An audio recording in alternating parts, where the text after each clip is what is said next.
Another reason I was picked is because besides the few times I've lied because I felt I had to get out of something, I've usually almost always told the truth in order to save myself from feeling the guilt of lying to somebody.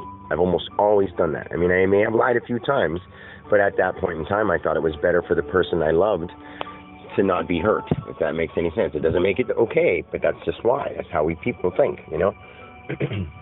Another reason he chose me is definitely because when I get angry, I burst for like a second, and then I calm down. Because that's what God needs, somebody who's not going to lash out and hold a grudge. I don't hold grudges against anybody, and I never have.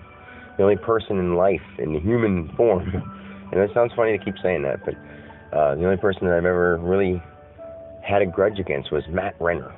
And I love him unconditionally. I see him, and I don't care if it was like first thing in the morning. People have bedhead and stuff like that. Like I picture him in high school with like bedhead and, you know, eye crusties and stuff on his face. Like, I mean, when you have the vibration of something that you dislike or you would have disliked, even right now, think of something you don't like and picture it in your head. There's some nasty version, something nastier than what it really is.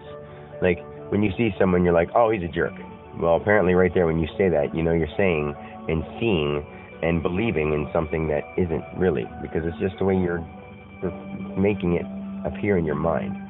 You know, I bet you he just left home, or like say somebody who you just got in an argument at work, and he's married. You know, maybe this morning he had an argument with his wife, or maybe this morning he had a great, loving, meaningful conversation over coffee, a fun talk, a kiss goodbye, was thinking about his wife and was daydreaming, and you got mad at him, and then you all of a sudden argued, and he was emotional in a loving way, and all of a sudden you said something that switched his emotions from the loving thing to an anger thing.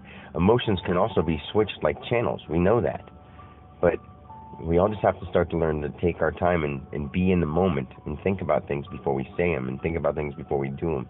And I know we've heard this our whole lives, but take it from me. Believe me, I've been there. I love you guys. I want you to have a great day.